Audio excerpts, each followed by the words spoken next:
নমস্কার বন্ধুরা, চুমকিজ অ্যাডভেঞ্চারের নতুন একটা ব্লগে সকলকে জানাই সুস্বাগতম। কালকে তো তোমাদেরকে বলেছিলাম যে রাতেই আমরা পৌঁছে গেছিলাম হরিদ্বার, আর আজকে এই ব্লগে তোমাদেরকে দেখাবো হারকিপেরি ঘাট, মা গঙ্গার অপূর্ব সন্ধ্যা আরতি, হরিদ্বারের বিখ্যাত লোকাল ফুড এবং এই পবিত্র শহরের কিছু সুন্দর মুহূর্ত।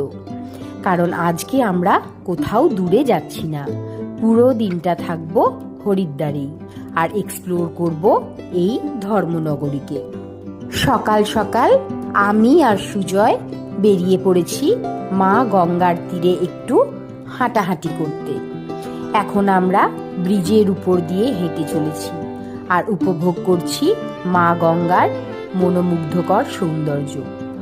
ভোর হতেই এখানে মানুষের ভিড় জমতে শুরু করেছে। কেউ পুণ্য স্নান করছেন, কেউ গঙ্গা জলে ডুব দিয়ে প্রার্থনা করছেন, আবার কেউ শান্ত মনে বসে উপভোগ করছেন এই পবিত্র পরিবেশ। দেখতে দেখতে সময় যেন কোথায় চলে যাচ্ছে টেরই পাওয়া যাচ্ছে না। চারপাশের পরিবেশ, গঙ্গার কলকল ধ্বনি আর মন্দিরের ঘন্টার আওয়াজ মিলিয়ে এক অপূর্ব অনুভূতির সৃষ্টি হয়েছে। সত্যি সকালবেলা হারকিপেরি এই পরিবেশ ভাষায় প্রকাশ করা খুব কঠিন। মনে হচ্ছে এক অদ্ভুত আধ্যাত্মিক শক্তি যেন আমাদের অন্তরকে স্পর্শ করছে। এই শান্তি, এই অনুভূতি শুধুমাত্র এখানে এসে নিজের চোখে দেখলেই উপলব্ধি করা যায়। চলো তোমাদেরকেও নিয়ে চলি হরিদ্বারের সবচেয়ে পবিত্র এবং বিখ্যাত স্থান মা গঙ্গার হারকিপেরি ঘাটে।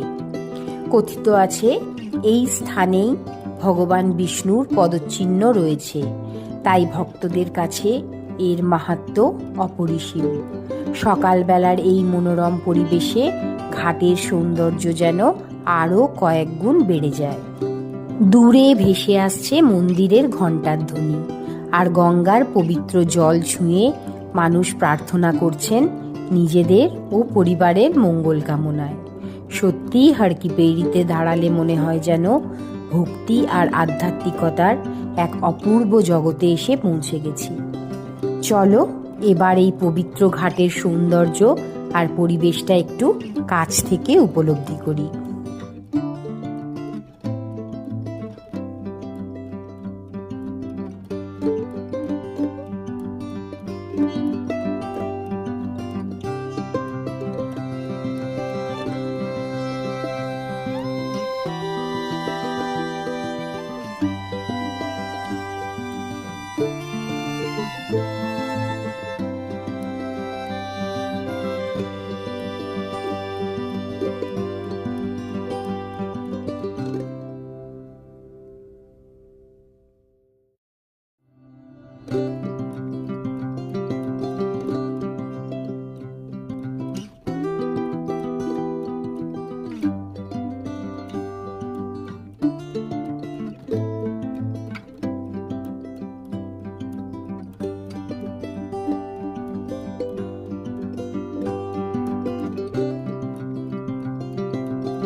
অনেকক্ষণ মা গঙ্গার ঘাটে সময় কাটানোর পর আমি আর সুজয় একটা অটো ধরে চলে এসেছি হরিদ্বারের বিখ্যাত মতিবাজারে। এই বাজার শুধু কেনাকাটার জন্যই নয়, এখানকার সুস্বাদু খাবারের জন্য বেশ পরিচিত। আর এখানে এলেই যে খাবারের নাম সবার আগে শোনা যায় সেটা হলো বিখ্যাত কচুরি। লোকমুখে অনেকবার শুনেছি মতিবাজারের কচুরির স্বাদ নাকি একেবারেই অন্যরকম। তাই আজ সকালের জলখাবারের জন্য আমরা চলে এসেছি এই জনপ্রিয় জায়গায়। গরম গরম কচুরি, সঙ্গে মশলাদার তরকারি, আর চারপাশে ভেসে আসা খাবারের সুগন্ধ, সব মিলিয়ে জমে উঠেছে সকালটা। তো চলো এবার আমরাও টেস্ট করে দেখি এত নামডাকের কারণটা কি।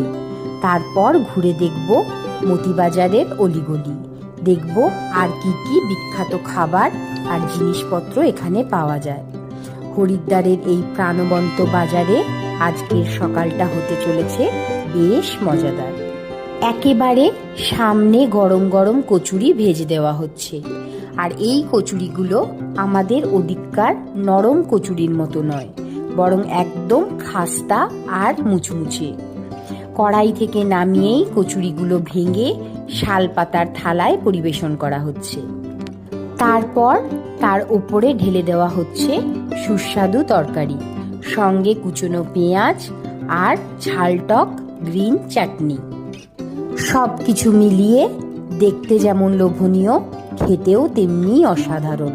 প্রথম কামড় দিতেই মুখের মধ্যে ছড়িয়ে পড়ছে নানা স্বাদের এক দারুণ মেলবন্ধন।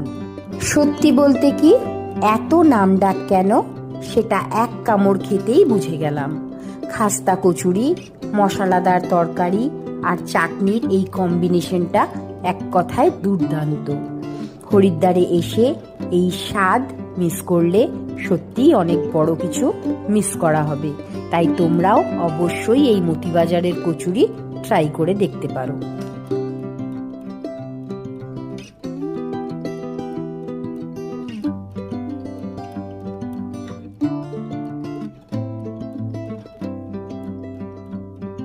বাজার থেকে আবার একটা অটো করে এখন আমরা চলে এসেছি স্টেশন থেকে 4 কিলোমিটারের দূরত্বে আরিয়ানগর চক। এখানেও একটা ফেমাস ব্রেকফাস্ট পাওয়া যায়, মঙ্গেরামজির ফেমাস ডাল আর ছোলে কুলচে। সকাল থেকে এখানে বিশাল লাইন পড়ে লো জিরো ফ্যাট ব্রেকফাস্টের জন্য। তো আমরাও এসেছি সেটাই ট্রাই করতে। হরিদ্বারে এসে একটা জিনিস বারবার চোখে পড়ছে, এখানে ডাল সেদ্ধ খাওয়ার বেশ জনপ্রিয়তা রয়েছে। অনেক জায়গাতেই দেখলাম শালপাতার থালায় করে গরম গরম ডাল পরিবেশন করা হচ্ছে, আর মানুষের ভিড়ও চোখে পড়ার মতো। তো ভাবলাম যখন এত নাম ডাক, তখন আমরাও একটু টেস্ট করে দেখি। তাই চলে এসেছি মঙ্গেরামজির জনপ্রিয় দোকানে। এখানে শুধু ডালই নয়, ছোলে কুলচেও বেশ বিখ্যাত। তাই আজ সব কিছুরই একটু করে স্বাদ নেওয়া হবে।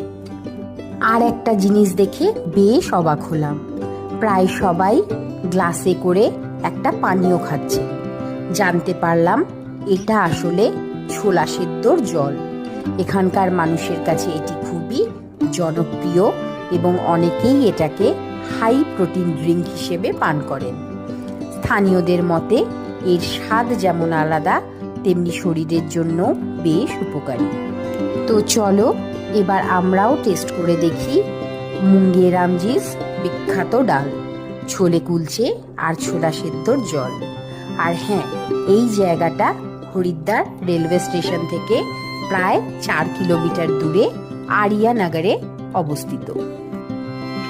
লোকাল মার্কেট ঘোরা আর হরিদ্বারের বিখ্যাত কিছু লোকাল ফুডের স্বাদ নেওয়ার পর আমরা একটু বিশ্রামের জন্য হোটেলে ফিরে এসেছিলাম।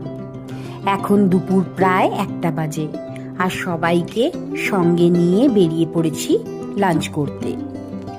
আজকের প্ল্যানটা কিন্তু একটু আলাদা। লাঞ্চ করার পর আর কেউ হোটেলে ফিরবো না, বিকেলটা পুরোটা কাটাবো হরিদ্বারের প্রাণকেন্দ্রে। গঙ্গার ওপরে থাকা ব্রিজের আশেপাশের লোকাল দোকানপাট, বাজার আর ছোট ছোট স্টলগুলো ঘুরে দেখব, একটু কেনাকাটাও করব। আর সবচেয়ে বড় আকর্ষণ তো এখনো বাকি, সন্ধ্যায় মা গঙ্গার বিখ্যাত আরতি কাছ থেকে দেখার জন্য আমরা বিকেল 3টে সাড়ে 3টে নাগাদই গিয়ে জায়গা নিয়ে বসে পড়ব, কারণ সামনে থেকে এই অপূর্ব দৃশ্য উপভোগ করার অনুভূতিটাই আলাদা। তো চলো আগে লাঞ্চটা সেরে নেওয়া যাক, তারপর শুরু হবে হরিদ্বারের বিকেলের রঙিন পরিবেশ। আর দিন শেষে অপেক্ষা করছে মা গঙ্গার সেই মনোমুগ্ধকর আরতি।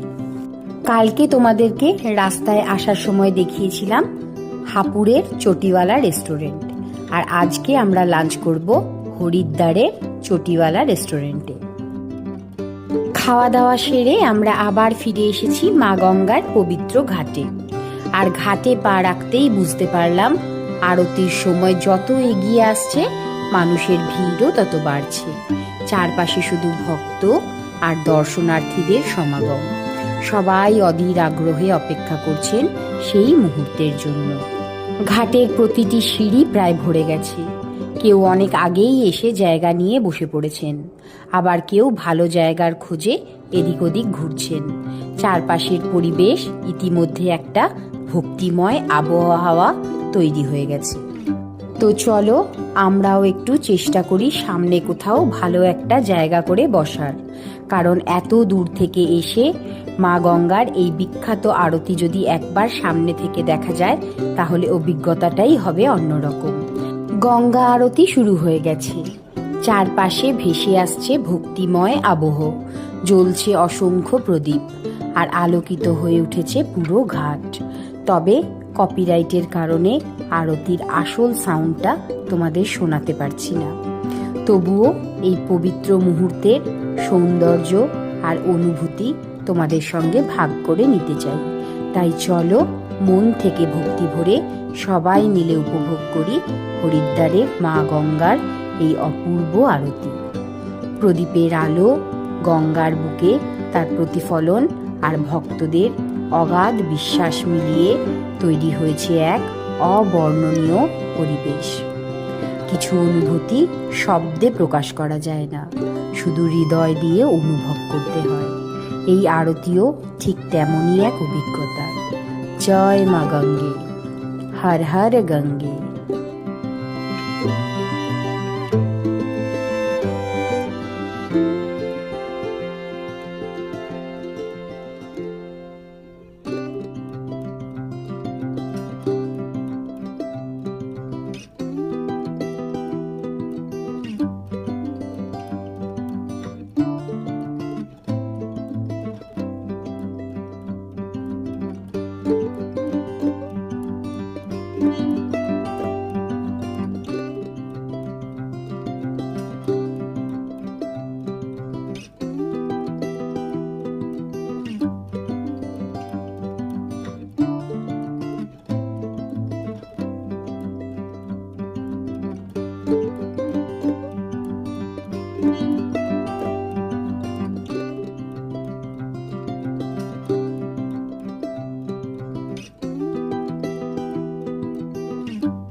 মা গঙ্গার অপূর্ব আরতি এখন প্রায় শেষের পথে।